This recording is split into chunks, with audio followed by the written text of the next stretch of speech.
Bonjour et bienvenue pour cette introduction sur le nouveau thème concernant les acides et les bases. On va, pour introduire tout ça, s'intéresser à l'aspirine, que vous connaissez tous, ce fameux médicament qu'on prend lorsqu'on a une douleur quelque part. Parfois, cette molécule, qui va constituer ce qu'on appelle communément l'aspirine, va générer des problèmes d'estomac. Alors l'objectif de cette petite vidéo, ça va être de comprendre à quoi est due l'acidité du médicament et comment éviter l'effet néfaste qu'il va induire. C'est parti. Intéressons-nous dans un premier temps au principe actif de cette molécule. Voilà la boîte que vous connaissez tous, et voilà le nom de son principe actif. Il s'agit de l'acide acétylsalicylique. C'est cette molécule qui va agir sur l'organisme pour soulager un mal. Dans le nom générique de cette molécule, ce qui est intéressant, c'est le terme acide. C'est ça qui va donner la fameuse acidité dans l'estomac. Et cette acidité, elle est due à ce groupe caractéristique. Vous l'avez tous reconnu, c'est le groupe carboxyle qui induit une fonction acide carboxylique.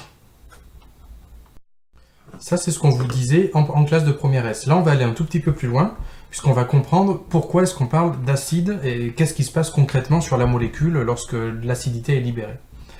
En fait, ici, vous avez une partie de la molécule qui va attirer vers elle les électrons de cette liaison, ici.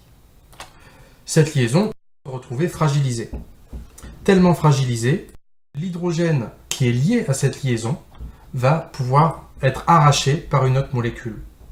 C'est ça qui va faire que le milieu pourrait devenir acide, notamment dans l'estomac qui est déjà bien acide. Si on libère encore plus d'hydrogène sous forme de protons H+, eh bien, on va avoir des écœurs d'estomac, des acidités, tout simplement. Donc maintenant, on va voir concrètement ce qui se passe. On va traduire tout ça en termes d'équation avec un exemple concret. Alors, modélisons ce transfert d'un proton qu'on va qualifier de labile. Ça veut dire qu'il a la capacité de se libérer de la molécule qui comporte l'acidité. Prenons la molécule de départ, qui possède l'acidité, je rappelle, avec cette liaison fragilisée, et ce proton qui va être qualifié de labile, et on va le faire réagir avec une molécule d'eau. Alors, concrètement, qu'est-ce qui se passe? Je vous ai dit que cette liaison était fragilisée puisque cette partie de la molécule attirait vers elle les électrons, en fait, de cette liaison. On va donc modéliser cette attirance par une flèche qui part du doublé liant ici et qui voudrait se rabattre sur l'oxygène, qui est l'atome le plus proche de l'hydrogène de tout ce groupe. Et ensuite, donc, cet hydrogène se voit être appauvri en fait en électrons, puisque les électrons se rapprochent de l'oxygène. Il est donc en manque, il sera donc en manque d'électrons. Et la molécule d'eau, elle, à côté, possède un oxygène qui possède deux doublés non liants. Un doublé non liant, riche en électrons, va donc servir à compenser les électrons au niveau de l'hydrogène. Et ce doublé non liant va arracher l'hydrogène à la molécule. Voilà ce qu'on obtiendra alors. On constate ici le doublé, ce qui était ici en fait le doublé liant qui est devenu un doublé non liant. Et on a une molécule d'eau avec un hydrogène supplémentaire, d'accord, puisque je rappelle que ce doublé non liant a servi à attraper cet hydrogène. Un problème se pose. Ici, vous pouvez voir qu'il y a deux points d'interrogation. Effectivement, là, si on regarde bien, la molécule ici était neutre, notre acide acétylsalicylique. Or, on lui arrache un hydrogène. Forcément, il va y avoir une conséquence en termes de charge. Pareil pour la molécule d'eau qui était neutre et qui reçoit un atome supplémentaire. Donc, électroniquement, ça ne peut pas rester identique. Pour comprendre l'évolution des charges électroniques, on va s'intéresser au cas par cas, en premier lieu, de la molécule active. Comme je vous le disais tout à l'heure, la partie gauche de la molécule, à gauche de la liaison concernée, attire les électrons. Les électrons de la liaison vont donc chercher à se rabattre sur la partie gauche. Et ils vont se rabattre sur l'atome le plus près, à savoir l'oxygène. On va modéliser cette attraction par une flèche comme celle-là. Cette attraction d'électrons va aboutir à la formation d'un doublé non liant, puisqu'on voit que l'oxygène ici a récupéré tous les électrons pour lui, alors qu'avant ils étaient partagés entre l'oxygène et l'hydrogène. Et on a formation également d'un hydrogène. Maintenant vient la question des charges. Ici, on avait un oxygène qui était neutre, puisqu'il partageait ces deux électrons avec l'hydrogène. Or, là, on vient de voir que les électrons, ils se les appropriaient. Autrement dit, il était neutre et il récupère un électron supplémentaire. Il va donc porter la charge moins. L'hydrogène, quant à lui, s'est vu arracher un électron. Il se retrouve donc avec ce qu'on appelle une case quantique vide. Alors, case quantique, ça fait un peu ronflant, mais c'est juste une case, c'est une zone de probabilité de l'espace dans laquelle se trouverait l'électron. Bref, c'est une petite case où l'électron était. Or là, il n'y est plus. Il était neutre parce qu'il possédait cet électron. On lui enlève. Il se retrouve donc avec une charge plus. Et voilà ce qu'on appelle un proton labile, ce que vous pouvez voir dans certains textes. Donc c'est un proton qui a la possibilité d'être arraché à sa molécule. Et c'est ce proton H+, qui va donner l'acidité à un milieu. On peut donc compléter une partie du mécanisme réactionnel précédent. Donc voilà le bilan. On a donc la molécule du principe actif qui a perdu son hydrogène ici, et donc avec une charge moins. Reste à résoudre ce mystère-là, puisque pour l'instant, le proton qui a été arraché est sous forme H+, et on va voir comment est-ce qu'on obtient cette espèce chimique. On revient donc sur notre fameux proton labile, le proton qui a été libéré en solution. Et donc on le met en contact avec de l'eau, comme le stipulait l'équation précédente. On a donc ici un proton labile qui est très très réactif, avec une case quantique vide. Lui, il est vraiment en attente d'électrons. Il ne va pas rester comme ça, jamais. Il ne va jamais exister en solution. Et donc, lorsqu'il va être en présence d'une molécule qui présente un doublet non liant, donc riche en électrons, eh bien, il va y avoir un transfert entre le doublet non liant et la case quantique vide. La molécule d'eau, ici, va donc donner, ou plutôt partager, un électron avec l'hydrogène pour remplir sa case quantique vide. On va donc avoir cette espèce chimique qui va se former. L'oxygène de tout à l'heure avec ses deux hydrogènes, donc la molécule d'eau initiale, avec un hydrogène en plus sur sa molécule. Cette molécule va bien sûr être chargée puisqu'il y a eu transfert d'électrons. Au départ, la molécule d'eau était neutre et elle a partagé un électron. C'est-à-dire qu'au début, tous les électrons étaient à la molécule d'eau et maintenant l'oxygène partage un électron. Il se retrouve donc en déficit d'électrons et donc avec une charge positive. Sur cette diapo, retenez bien qu'un proton H+ est très réactif et qu'il n'existe pas en solution. On en reparlera en cours pour éviter les pièges. Voilà donc au final le bilan de la transformation, du transfert de protons. On a donc initialement une molécule acide, ici. On a une molécule qu'on qualifiera plus tard de basique, on verra les définitions. Et donc le transfert d'électrons avec les charges qui vont se former sur chaque molécule. Vous devez vraiment connaître le principe de base de cet échange de protons. Voyons comment généraliser maintenant ce type de transformation acido-basique. Je prends un exemple complètement général, donc RCOOH qui est une molécule acide. Vous avez reconnu ici la fonction carboxylique, qui correspond à l'acide carboxylique. R c'est un radical, alors c'est une chaîne quelconque. Plus l'autre réactif, donc en l'occurrence c'est de l'eau, en terminale ce sera souvent le cas. Une double flèche, on verra pourquoi en cours ensemble, ce sera plus simple. Ensuite, ce qu'on appelle la base conjuguée de l'acide, donc l'acide qui a perdu son proton et qui est devenu RCO-, plus la molécule qui résulte de l'absorption du proton labile, H3O+.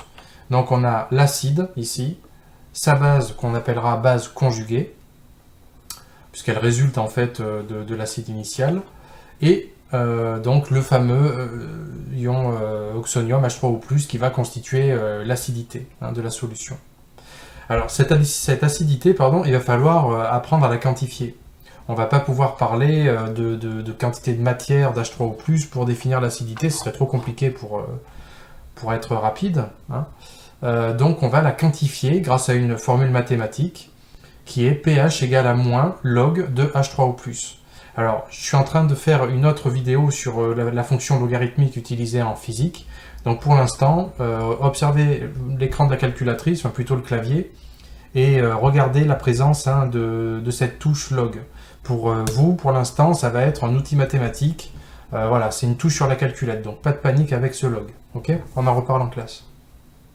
Donc une fois cette formule appliquée, on va arriver à des pH qui seront compris entre 0 et 14.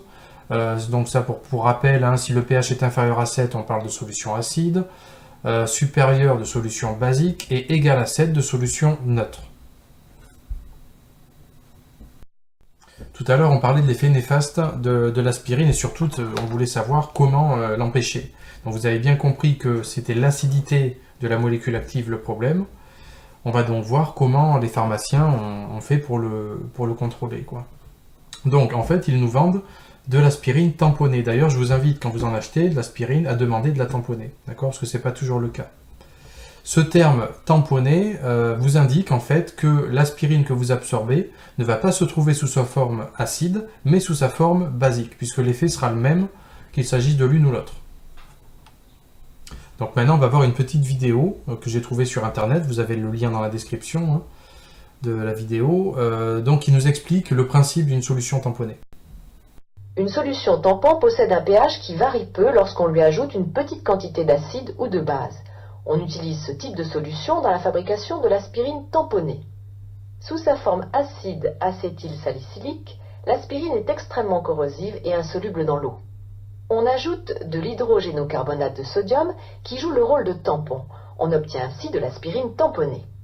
L'hydrogénocarbonate de sodium se dissout et maintient le pH de la solution à 6,3. À ce pH, l'aspirine prend sa forme basique et soluble. Elle est alors propre à la consommation. Dans cette superbe vidéo, on entend la dame qui nous dit que à ce pH, l'aspirine prenait sa forme basique. Donc on va essayer de comprendre pourquoi. Pour continuer, je vais devoir introduire une nouvelle grandeur. Je reprends pour ça le bilan réactionnel de manière générale de tout à l'heure. Et je vais définir donc ce qu'on appelle une constante d'acidité, notée Ka. Cette constante est très importante pour vous puisque c'est elle qui va vous permettre de savoir à quel point un acide va pouvoir acidifier un milieu. Ou alors ça va permettre de comparer plusieurs acides entre eux. On en reparlera ensemble. Pour le calculer, c'est très simple. Il s'agit en fait d'une fraction, d'un rapport. On va faire le rapport entre les concentrations des produits formés, donc RCO, concentration RCO- fois concentration d'H3O+, divisé par la concentration des réactifs, RCOH, et là vous voyez que l'eau n'y figure pas, tout simplement puisque la concentration d'eau est considérée comme étant infinie, donc on ne la met pas dans le calcul, puisque si on divisait par l'infini, bien un K serait toujours nul, donc ce ne serait pas exploitable.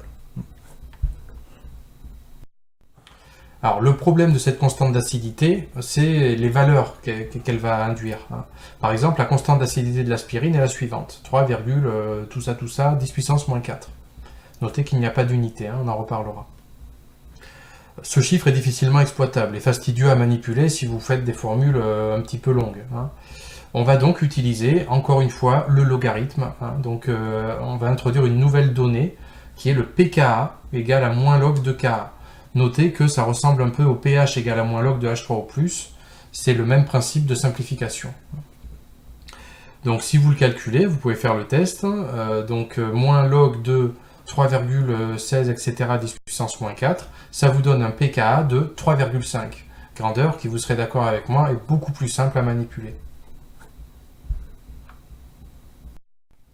Une fois que le chimiste connaît la valeur du pKa, il va pouvoir la placer sur ce qu'on appelle un diagramme de prédominance. C'est tout simplement un axe gradué de pH. Donc on va mettre les valeurs limites de pH qui sont 0 et 14. Sur cet axe, on va placer le pKa de l'aspirine qu'on vient de calculer, 3,5. Deux zones peuvent être alors définies, une zone à gauche, une zone à droite du pKa. Dans la zone rouge, c'est la forme acide qui prédominerait si le pH se situait entre 0 et 3,5. S'il se situait entre 3,5 et 14, ce serait la forme basique du couple qui prédominerait. Donc maintenant, il faut qu'on se rappelle quel était le pH de la solution tamponnée. Dans la vidéo, on nous disait que c'était 6,3. Donc si je place le pH de la solution sur le diagramme, on voit bien que c'est la forme basique qui va prédominer. Et donc notre intestin sera, enfin plutôt notre estomac, sera protégé par la solution tampon.